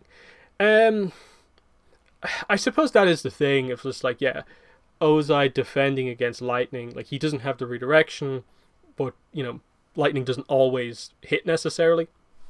You can't dodge it, I suppose. It's tough because I don't want it to just be about like you don't have the ore, so you don't get the win. But it does play a role. It is a complete moveset that Ozai doesn't have. And, Azula, as the full-on prodigy that she is, it makes sense why she would adapt to every single moveset. Whereas I get the impression Ozai is probably more of the philosophy of just like, oh, this comes from the other elements, I'm not using that. Not that he probably just out of pure practicality wouldn't actually use it. Yeah, like Jeonju beating a lightning bender's interesting. Again, I'd love to know any of the details about how he actually did that. I'm guessing he just put a lot of earth in front of the lightning to block it, and just did his stance and just controlled the battlefield. That if a lightning bender can't walk across the battlefield properly, they can't use their lightning. So I'm guessing that's just more if he used the earth to his advantage of like Zhu Ping'an's not going to be able to like stay off the ground. Jeonju kind of owns the ground there. But again, that's other elements versus other elements. It's so difficult here. I thought it would be more Iroh Ozai, but it is actually probably more Ozai Azula.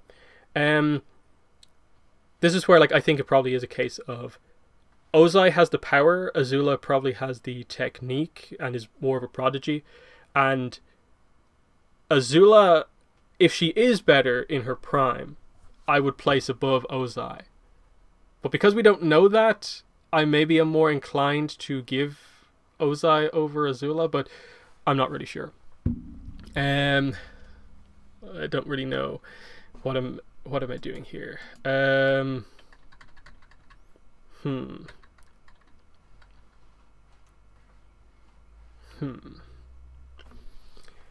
We don't know if you used lightning bending.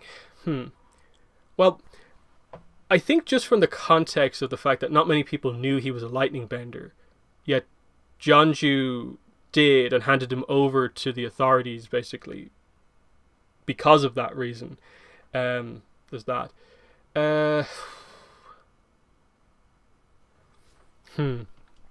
I'm going to say Ozai Azula. And the main reason I'm saying this is because I am going to give Ozai credit for, I think, having the power advantage over Azula. Even though Azula has blue fire and all this sort of stuff, I think I do believe the idea that like he would just be sort of more overwhelming in this fight. I think Azula would have the technique and would maybe surprise Ozai every once in a while. But yeah, this is where like I'm not too confident in Azula Prime what that is necessarily. But if Azula does improve massively when she's older, I would probably be inclined to like then say 2. I just think it's a little theoretical. Whereas like say Toph Prime, Katara Prime, I think it's easier to judge. So there's the list. Okay, Iroh, Ozai, Azula, Jeong, Mako, Zuko, Sozin, Iroh 2, Rangi, Heiran, with I think Lightning Bolt Zolt being the sort of like 11th who just fell off the list. I think it's a pretty good list. Obviously, some people are going to disagree with Iroh Ozai. Some people are going to disagree with Mako Zuko. They're all going to be kind of controversial ones. Similarly, I suppose Sozin, how heavily or not you value him is going to be a big thing. But we have tried to not needlessly overvalue characters when we don't know enough about them. In that, say here, the Airbender list, like we didn't include Lahima on the list at all because we know nothing about the character outside of the fact that they're a master airbender with arrow tattoos and has the ability of flight. We don't know what that looks like in combat at all. So, you know, do you put that character in as 1 even though we know nothing about them and just ignore the feats of all these other characters? Similarly, I think on the waterbending list, say Amok. I think Amok realistically is probably more in the 4, 5, 6 range if we got to see his style at all. But 10, him appearing on the list is fine because, you know, we're giving the legend of the character some hype, but we're not fully reading into it that it goes at the expense of like Escadezin, who we actually see fight, Kaya we see fight, Tonraq we see fight. This guy we don't, but he's meant to be really good. That sort of thing.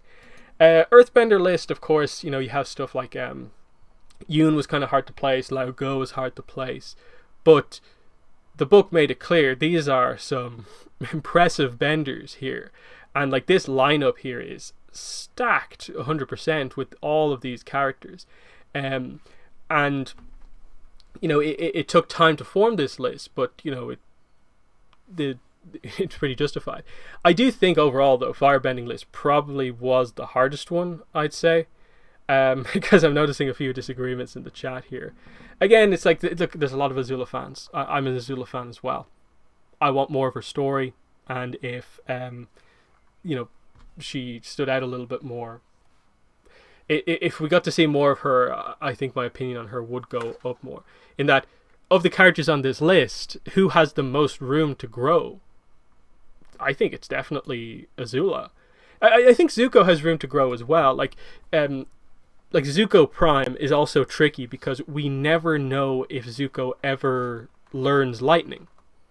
He knows the technique behind it, but does he ever get to the point where he has a clarity of mind enough to learn lightning generation? If he does, all of a sudden, then I'm thinking like, yeah, Zuko Prime probably is ahead of Mako, and maybe even ahead of Jeong, if that is the case.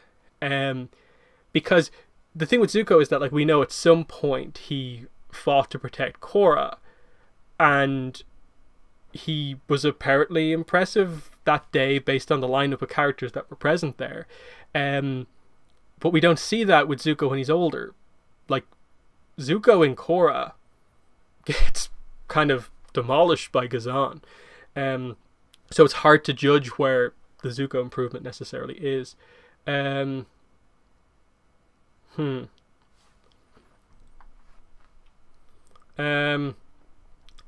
So yeah, it's a tricky one. Like, it's one of those ones where I feel bad coming out of it, where I'm just like, did I undervalue Ozai? Did I undervalue Azula? Have I missed something inherent with Zuko? But honestly, the Mako Zuko one I've thought about so much, where like it's more like I almost fear putting Mako above Zuko just for the Zuko fan backlash, when everything in my head is kind of saying that like Mako's skill set stands out a little bit more here, and there's a little bit of undervaluing of what Mako can offer.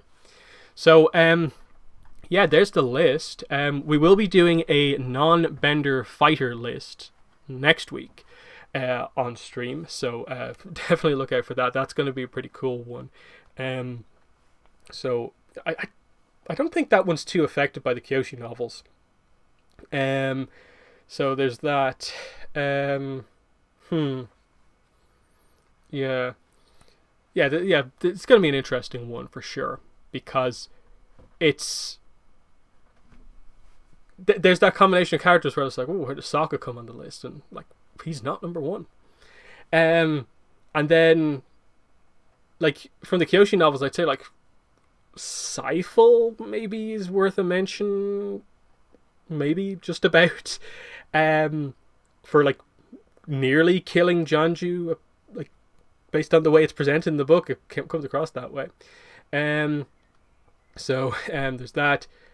But yeah, I'm excited to do that one, because like I suppose we'll have to consider like Tokuga's like spirit enhanced, so we might have to deal with him in a slightly different way.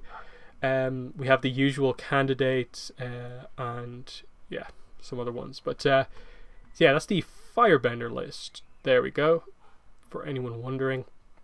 And again, like these lists, like I have the streams where we went over the Airbender list, the Waterbender list, and the Earthbender list are all up. Like, you can watch the replay of them if you want.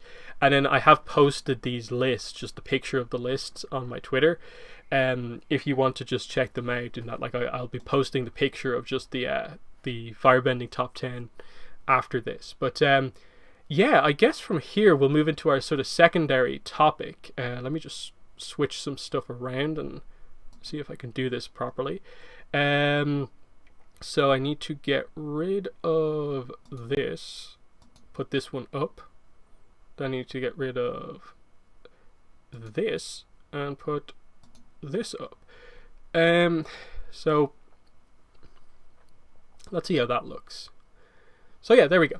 So yeah, our secondary topic that we're going to do to sort of just end the stream here, moving away from in-depth Bender analysis and discussions of if this character would win versus that character, let's look to the future and the potential for us getting more fights, more characters to learn about, potentially getting to see more of characters we've discussed in action, because Avatar Studios is the big thing right now.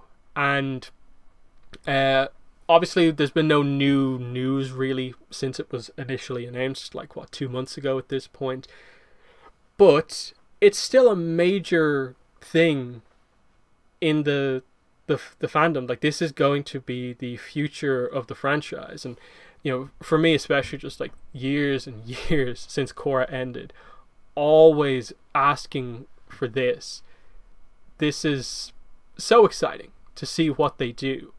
Because like it says there, they're going to produce new series, spin-offs, films, and short form content. And the first project is going to be a film that's going to be in the theaters, I guess, starting production later this year. Maybe it already has started production. We'll have to wait and see on that. they've said Avatar shows coming in the next 2 years. And Mike and Brian will lead the studio as co-chief creative officers. So yeah. Let's see. Mako ahead of Zuko, Iroh ahead of Ozai, but Ozai ahead of Kimura, Kage, Azula just kills the logic of this list because it's completely inconsistent. Okay. But yeah, Avatar Studios. Yeah, like it's a tough one because I feel like I've almost discussed everything that I want in my videos already. But I think the thing for me is just that I just think everything's on the table. I think we're going to get stuff that relates to ATLA. I think we're going to get stuff that relates to Korra. But they're obviously going to create new kind of eras, new generations. That's going to have to be a focus at some point. I think just creatively, Mike and Brian are going to want to do that. And that's what they'll need to do. But I definitely think they should do some sort of continuation content of ATLA and Korra. ATLA especially, I think it's been long enough since that show came to an end. It's been long enough with the comics now where we haven't really progressed as much as you really would think, in that the comics have been running for 9 years now at this point. And while you look at the shelf and you're like, okay, that's a decent amount of comics, like I can see them all over there. Doesn't look like 9 years worth of content though, is the thing. And especially being able to look at it and see that, as of the most recent comic there, I'm still only barely even 16. There's so much room with this series to do more. So there's that. I'm just excited because the thing that they said obviously is it was the Nick up front kind of update where he said, the guy in charge of Viacom or whatever, he said that the series, the fact that it's plural is correct, that they do have plans for potentially multiple movies, multiple series. That's their idea. They really want this to be, the Avatar expanded universe properly. So that's good. But then, probably one of the more contradictory statements that we've heard, which is that they're still early in production, planning things, but you'll hear news soon, which to me was just kind of okay, that's wonderful. We've barely started, but you're going to hear news soon. Really? The decisions about the products are going to be made really soon. And then, yeah, what does soon mean? I hope we hear about stuff way before the end of the year. I hope we're not waiting months and months and we only get a December update on this or something like that. We need to hear something sooner rather than later. Because obviously, they confirmed here, the idea is, the plan is for this stuff to be within the next 2 years for us to get potentially multiple shows and a film. They're going to need to be on that, and it depends on what exact form an announcement of this stuff will take. But I'm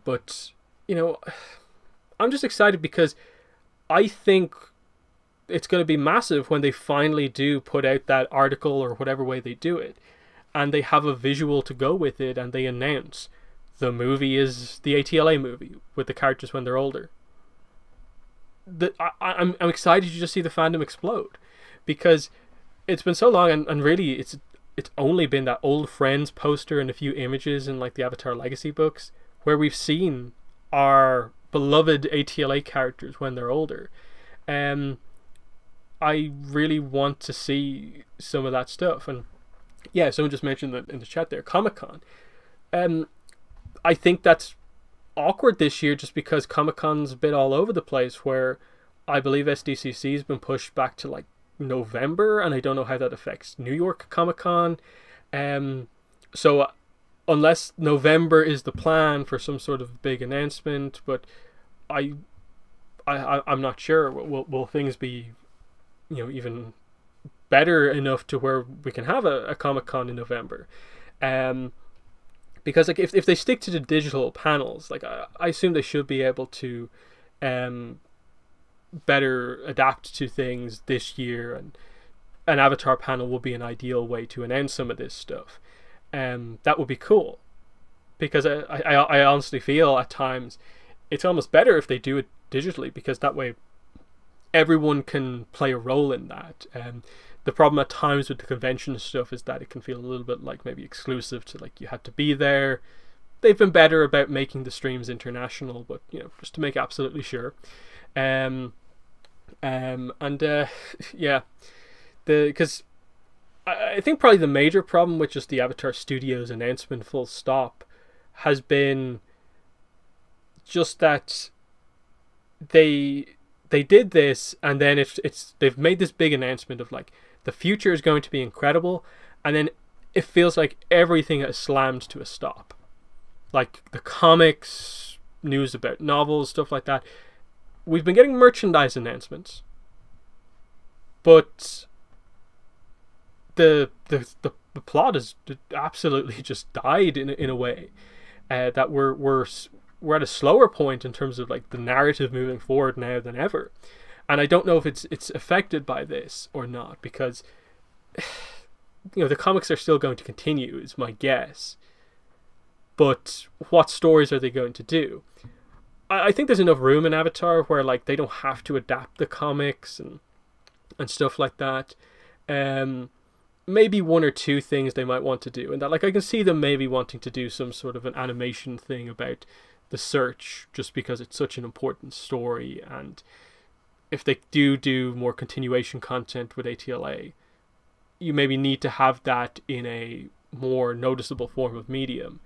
I think they can't ignore Kyoshi after the success of the Kyoshi novel, so I wouldn't be surprised if we did get to see just something Kyoshi related. I doubt they'll do an adaptation of the books, but I could see them doing like maybe the continuation as a series of like shorts, or like a mini series type thing, where you have Kyoshi, you have Rangi, and you can introduce some of the other characters who are still around, like Wong, Kirima, Jinpa, and so on. And you can Lao Ge. Like I think that the plot could definitely move on to something related to Lao Ge. It feels like there's still more to come with him as a character. But yeah. There's that.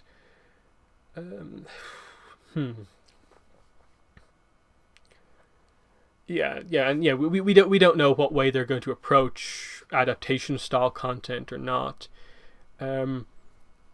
That's why I think the movie, like I said, I can't really see it being anything except a older ATLA crew movie, just because if it's going to be in the cinemas, you're going to need something that is an instant draw to Avatar fans, and the ATLA cast is a prime example of that. That will get people into the seats in a way that I'm not even sure if it was a Korra movie, necessarily would, or just something completely new in the Avatar universe. That would feel maybe a little bit too experimental for the movie, but the series can be whatever it wants, I'd say. Karuk, there's still the leftover bit of his story with Umi to cover. I wouldn't mind seeing that if they wanted to cover maybe a little bit more of a kind of emotional, kind of darker story, some intense stuff, because it really feels like everything's on the table here, that because it's going to be on a streaming platform primarily as a movie, maybe they can do a little bit more than they could when they were on Nickelodeon. I'm not saying we need to go super dark. I don't really like it when fans suggest that Avatar goes super dark, but I think using the tone of the Kyoshi novels is probably ideal, where you at least allude to some of the stuff that you can't really do in the shows themselves. Of just like, yeah, maybe show a little bit more like injury from bending, that sort of stuff. That could be pretty interesting. I have seen a lot of people suggest the sort of the crossover movie, ATLA and Korra, and that what if they found some way to make it where Korra and the team were able to sort of like jump back into Aang's timeline when he was like in his teens or something like that, 18-year-old Aang or whatever. And I'm like, there's a way you can make it work. I'm not sure if people would like the explanation needed to make something like that happen, but the actual execution of like having that sort of cross-generational thing that they've done in like other series before, like they had a recent Boruto arc about like Boruto getting to go back to see Naruto when he was younger. That stuff is cool, and it could work. And like the Tree of Time, you have ways to make it happen. I'm not sure if they're gonna go for that.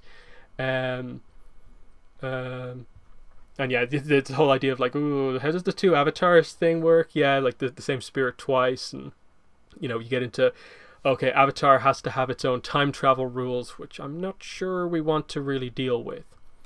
So there's that.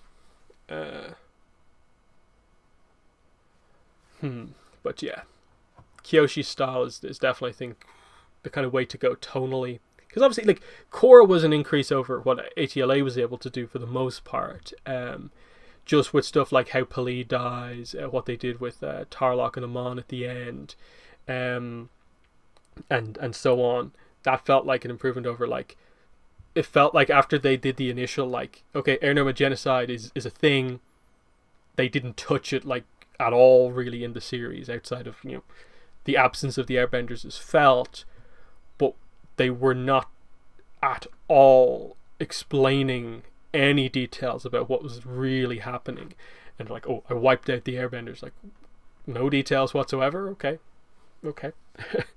And that's why, like, yeah, I'd love to know more details about the Air Nomad Genocide, but I don't know if they'd ever tell that story in animation.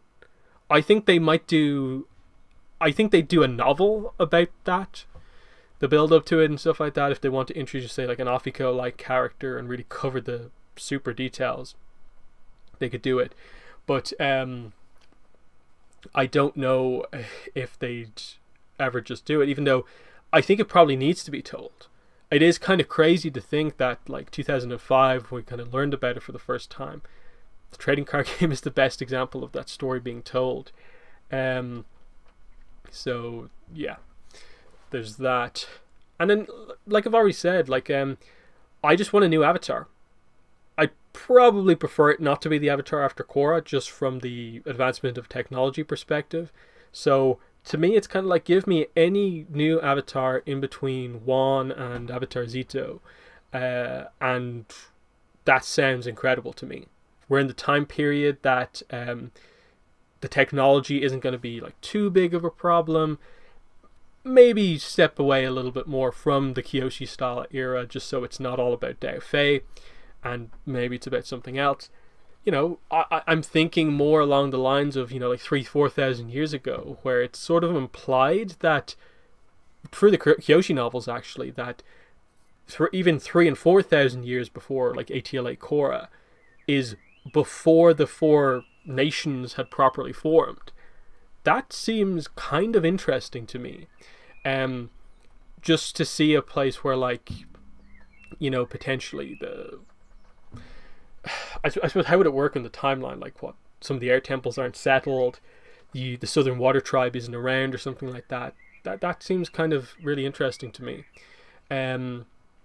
Going back it is the way to go, just because you have so much room to work with, especially with the early stuff after beginnings of, like, people learning bending. There's always the room to still introduce new techniques in the past, but just say that they are forgotten techniques. That's why, like, at some point you'd want to assume that they'll introduce a combustion bending-esque technique for airbending, the equivalent of, like, lava bending and combustion bending. Like the the rumored like sound bending technique. How do you do that but not continue things on? Well, just make it a lost technique from the past or something. And just early nation stuff I think seems really, really good. But there's that. Yeah, and then yeah, like that's always a fascinating idea of just the title of Avatar. Where does that come from? Because Wan is never, like, within the flashback that we see, stated to be the Avatar. The name is never referred to then. When does that come into being? Who comes up with it? How many avatars does it take for that to happen? But yeah. Yeah, the Zito show would be pretty crazy. Yeah, the bureaucrat Avatar, just all that accounting or whatever he was doing. But you know, there's something there. You know, a more kind of political Avatar in action would kind of be interesting. Just kind of seeing more of the day-to-day stuff. Just like, yeah, kind of what we want out of, say, like the Korra comics, like Korra going to the Fire Nation on an official trip to see Izumi, the Fire Lord. You know, just something like that. You know, you can do those sort of style things, but in the past. Yeah. So there's that, and then yeah, like Iroh backstory. Of course, like that seems ideal for like just some sort of an OVA style thing. You probably don't need to make it super long. You can make it a little bit more of a montage style thing, maybe a mini series. At this point, it feels like you have to do that because I want to know Liu Ten as a character. I think it's about time we finally know who he is better. Add on to the emotion of Iroh losing him by like showing who he is. Plus all the spirit stuff with Iroh. Showcase his relationship with Ozai. Maybe show them sparring and finally give a sense for, you know, the power level of the two characters, that sort of thing. Tying it back into our previous discussion. Because, you know, they've never interacted. That's the shocking thing. We've never seen Iroh and Ozai interact. And the only information that we have is like the legacy of the Fire Nation, which is like very vague. And then yeah, White Lotus, Red Lotus backstory obviously is a big one. I'd like to see them do it. I wonder, like, necessarily how they do it. Would they do shorts? How do you connect all that together as like a properly flowing series? In that, I suppose to us as fans, it's really obvious of just like tells the backstory for all these characters, include Zhao Bao, link it all together, make it work. But like, what is the story behind like why this needs to be told outside of just information? It's maybe a little bit more difficult in that way. But that's maybe where like they probably need to have some sort of a thing, like a maybe a long running anthology series of shorts, or just an anthology series where they can just tell little stories like that. Here is one episode about like Gazan's backstory, and then in the next episode you find out the details about like what happened to Yasuko, that sort of thing. But yeah, like I said, yeah, a novel, yeah, probably is actually the best place for that story. Yeah, because yeah, they probably will leave the comics and novels to do a lot of that kind of fill-in work, I suppose. They definitely would want to, I think, do something ATLA and Korra, just because why wouldn't they? So that's going to be very interesting, because like if the movie gets announced and it is something like completely new, that's kind of like risky and like kind of surprising to me. That would be like honestly kind of shocking to me if we got that, because you know, people already like, there's already enough of a distinction between the people who like Avatar and then that sort of falls off a little bit as you go over to Korra. Not as many people are like super into Korra. even though a lot of the super hardcore fans just obviously we like most everything Avatar related. But in a wider kind of broad perspective, the fandom doesn't appreciate Korra as much as it appreciates Avatar. And so, if you decide to do something completely new, for a film, is just saying this is the new like Avatar film from the same makers of Avatar and Korra, it's in the same universe, is that enough to just like fill the seats? I'm not sure. So yeah, the question in chat, from the Korra comics we know Kyoshi dates men. Did her and Rangi break up? How long was that? Horse stance. Asking important questions. Yeah, Kyoshi's like life into the future is interesting because like apparently based on like other details, like we know she has a child at some point named Coco. We don't know who the father is, of course, right now. When that happens, how that happens, is adopted, that sort of stuff. But obviously because Kyoshi lives to be 230 years old, and the implication surrounding the immortality thing is that realistically she could, I suppose, have kids at pretty much any point in her life, depending on what way she went about doing that technique. So, she could have had like nearly a full life, basically normal life with Rangi, and then had a whole second life with someone else. Like, that's kind of on the table for Kyoshi, given that she lives 2 lifespans. So that's kind of an interesting one. But again, Coco, they might make that non-canon because it's only from Avatar Extras or whatever.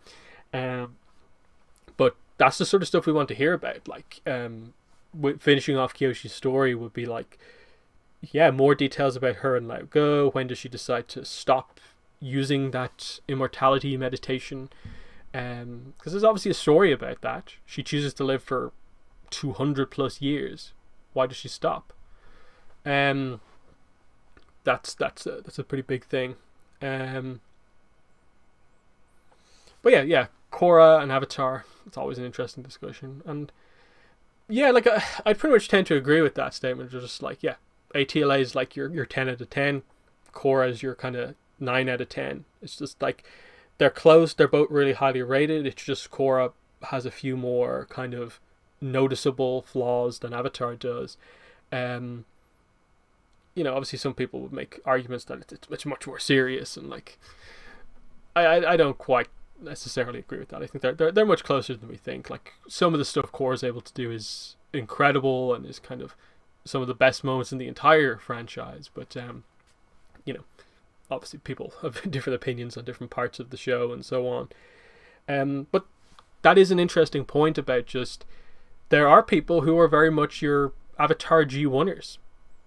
They're only ever going to, in their minds, like Avatar, and nothing's going to really come close to it. We've probably already seen a lot of these people in terms of like, there are people out there who don't like Korra. There are people out there who don't like the Avatar comic, the Korra comics. And there are people out there who don't actually like the Kyoshi novels. You see it if you look up reviews on the likes of, say, like Amazon or say like Audible for like the audiobook. You see that there are people who are critical of that, even though from the general sort of fan perspective, I've tended to see nothing but like heavy praise for both books, even though like I'd have my own sort of issues surrounding some of the maybe structure problems towards the end of Shadow of Kyoshi, because it's like 100 pages shorter. So there's that. And yeah.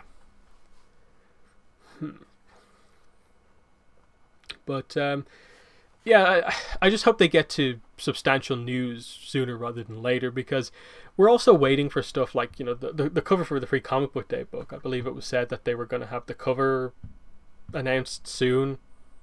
Where's that? That announcement just looks weirder and weirder as it goes on.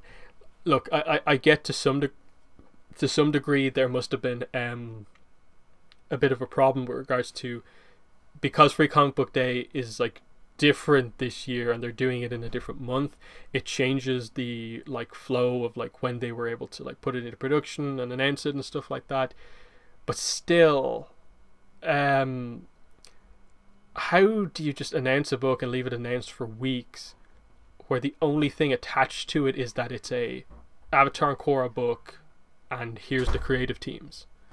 It's just like, it looks so silly that it's just, here's this no detail book, and it's coming soon apparently. Yeah, soon is going to be a tough word. I hope it's good when they finally announce it. I just wish there was something to latch onto.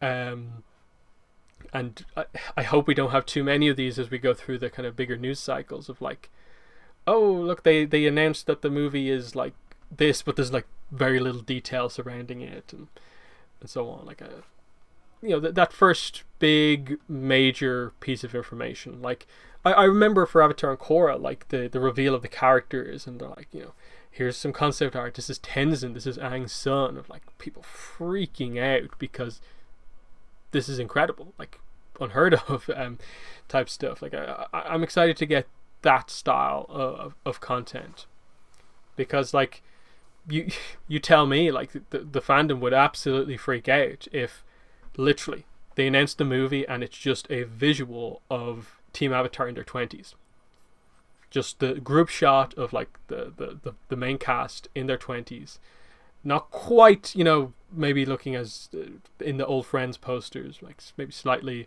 different designs, but something along those lines. That would be pretty incredible. People would freak out. In terms of like bring back Avatar with a big way, that's probably the way to do it. So yeah, just that. And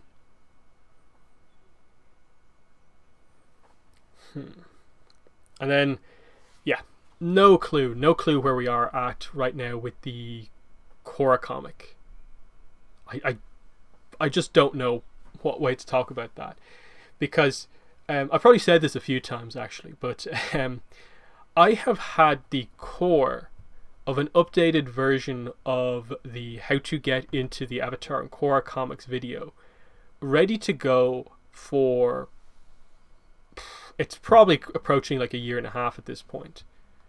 Like honestly, it's over a year definitely, at least.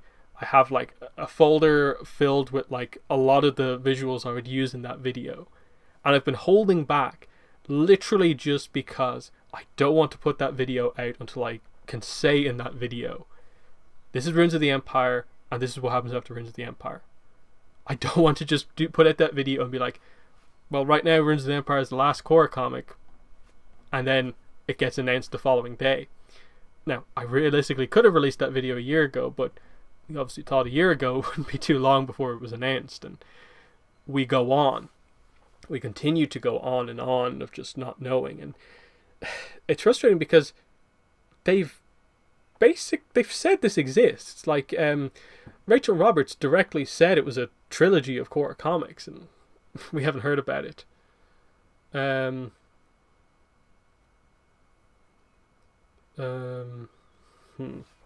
So yeah, there's that. We're pretty much at the point where they need the new ATLA comic as well. They need to say something about what's next, because obviously Suki's been delayed by a month, but what's after that? Like, do you have an Avatar book for like say December or January, February?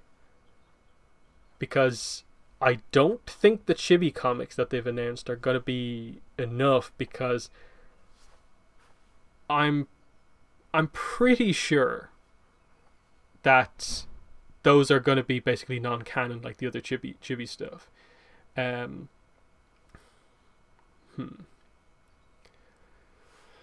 Yeah, so yeah, how would I feel if the Korra comics are short stories? I wouldn't mind it. I actually think Korra, if they don't have a big story to do for Korra, then I actually think Korra could actually do quite well with one-shots, because there are a lot of characters in Korra who could use the spotlight of a one-shot comic. Like an Asami one-shot is needed. A Mako one-shot I think is needed.